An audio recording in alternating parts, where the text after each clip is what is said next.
ආයිබෝවන් කොනිචිවා අද අපි ඉගෙන ගමු ජපන් භාෂාවෙන් 1 ඉඳලා 99 වෙනකම් ගණන් කරන විදි. අපි මේකට මුලින්ම ඉගෙන ගන්න ඕනේ දේ තමයි 1 ඉඳන් 10 වෙනකම් ඉලක්කම් ටික කොහොමද ගණන් කරන්නේ. 1 ඉඳන් 10 වෙනකම් ගණන් කරන ඉලක්කම් ටික අපිට මතක තියාගත්තා නම් පහසුවෙන් 99 වෙනකම් ගණන් කරන්න පුළුවන්. ඒ කියන්නේ අපි මුලින් 1 ඉඳන් 10 වෙනකම් ගණන් කරන හැටි බැලුවොත් එකට ජපන් භාෂාවෙන් කියන්නේ ඉචි දෙක නි තුන සම හතර යොමු එහෙමත් නැත්නම් ෂි කියලා යෙදෙන අවස්ථාවක් තියෙනවා. පහ කො හය රොකු හත නම එහෙමත් නැත්නම් ෂිචි අට හචි නමය කියු එහෙමත් නැත්නම් කු කියලා යූස් කරනවා. ඊට අමතරව 10ට කියන්නේ ජු. අපි මේ Q කියන එකේ ජු කියන එකයි උච්චාරණය කරනකොට මේ අවසානයේ තියෙන කියන ස්වරය අපි ඇදලා තමයි උච්චාරණය කරන්න ඕනේ. කියන්නේ Q නෙමෙයි Q, ජු නෙමෙයි ජු.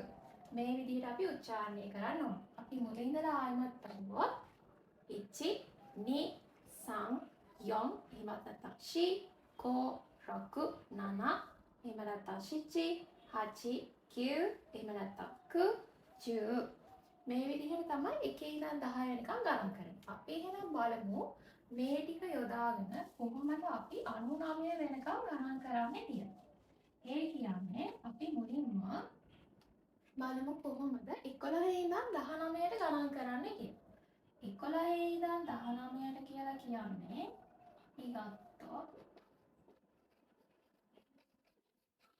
අපි ගත්තොත් 11 12 13 14 15 16 17 18 19 කියන එකේ 11 කියන එක හැදෙන විදිහ අපි සරලව මෙන්න මේ විදිහට හදාගත්තොත් ඒ කියන්නේ 10 එකතු කිරීම 2 10 එකතු කිරීම 2 10 එකතු කිරීම 3 මෙන්න මේ වගේ අපි හදාගෙන මෙන්න මේ විදිහට අපි ඔළුවෙන් මතක තියාගත්තා නම් අපිට ඊටාම සරලව 11 ඉඳලා 19ට වෙනකන් ලියන්න පුළුවන්.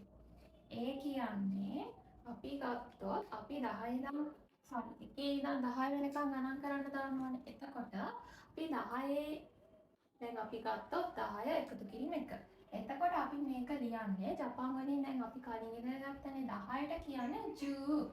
එතකොට ජු මෙයාට එකතු කරනවා 1ක්. එතකොට 11යි. එතකොට ජු ඉචි. අපි දෙවෙනි එක ගත්තොත් 12